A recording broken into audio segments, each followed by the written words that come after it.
Halo, selamat datang kembali di pembahasan kita. Hari ini kita menyelami satu strategi negosiasi yang penting banget nih. Betul. Dari buku David Rosen ya, 99 Negotiating Strategies. Iya, kita fokus ke bab 3. Jadilah yang pertama mengajukan syarat. Sumbernya dari intisari bab itu. Ini taktiknya para dealmaker kelas kakap loh, kayak Rosen sendiri yang veteran Wall Street. Misi kita kali ini, ya benar-benar ngerti gitu kenapa sih langkah pertama ini bisa jadi kunci sukses negosiasi Anda. Oke, mari kita bedah. Siap. Nah, inti strateginya ini namanya anchoring atau penjangkaran. Anda mungkin pernah sadar nggak sadar ngalamin. Sering tuh. Dalam tawar-menawar gitu, angka atau syarat pertama yang keluar, itu kayaknya langsung ngunci arah diskusi ya. Persis. Teks Rosen ini kan menyoroti gimana kita cenderung terlalu nyantol sama informasi pertama itu. Kadang nggak sadar malah. Iya, iya. Dan yang bikin menarik itu bukan cuma konsepnya sih, tapi seberapa kuat efek psikologis jangkar awal itu. Gimana tuh kuatnya? Jadi, info pertama yang dilempar, entah dari Anda atau lawan bicara, itu secara halus banget ngebentuk kerangka acuan buat semua tawaran berikutnya. Oh, oke. Di buku kan ada contoh simpel, misal Anda jual barang, buka harga 1 juta. Hampir pasti deh, diskusi selanjutnya ya muter-muter di angka 1 juta itu. Tawaran balik mungkin 800.000, 900.000, tapi jarang banget kan tiba-tiba loncat jauh ke 200.000 gitu. Wah, iya juga ya. Udah keburu dipatok di 1 juta itu. Nah, itu dia. Jangkar 1 juta tadi udah nancep. Terus, si David Rosen ini katanya dia sendiri gimana? Penting banget ya buat dia? Banget, dia anggap ini fundamental. Katanya nih, dia itu hampir nggak pernah membiarkan lawan yang pertama kasih syarat atau angka. Oh ya, kenapa gitu? Ya karena dia paham betul gimana susahnya lepas dari pengaruh jangkar yang udah dilempar lawan, jadi reaktif itu secara psikologis posisinya kurang enak. Jadi mending kita yang ngontrol dari awal ya. Idealnya gitu. Tentu ini bukan jimat sakti yang pasti berhasil 100% ya.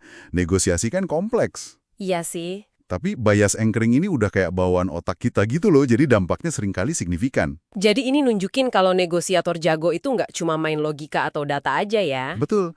Mereka juga pinter manfaatin prinsip psikologi dasar buat ngarahin hasil.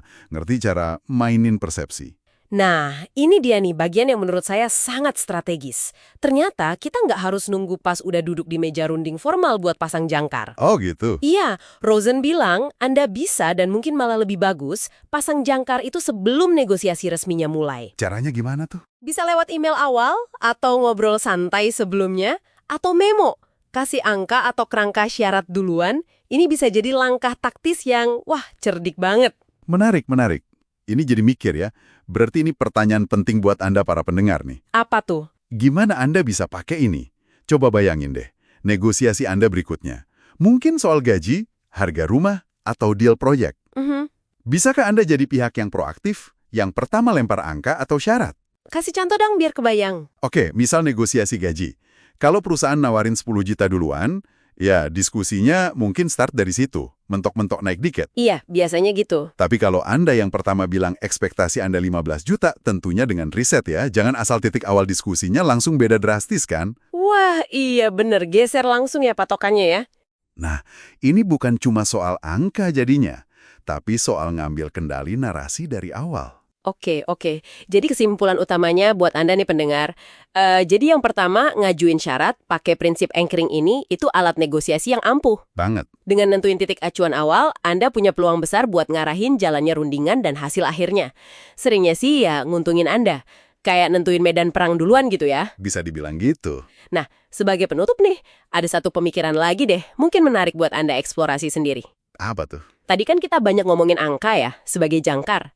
Tapi coba renungkan ini, mungkinkah cara Anda ngebungkus tawaran pertama? Maksudnya? Pilihan katanya, asumsi yang tersirat, nada bicara Anda, mungkin itu juga berfungsi sebagai jangkar psikologis yang lebih dalam. Oh, bisa jadi ya. Bisa jadi sama quote-nya kayak angka itu sendiri. Sesuatu buat Anda cermati dan mungkin Anda coba tes nanti pas nyiapin strategi negosiasi berikutnya. Menarik banget itu. Oke deh, sekian dulu kupasan kita kali ini soal pentingnya jadi yang pertama dalam negosiasi. Terima kasih banyak sudah menyimak. Terima kasih. Sampai jumpa di kesempatan berikutnya.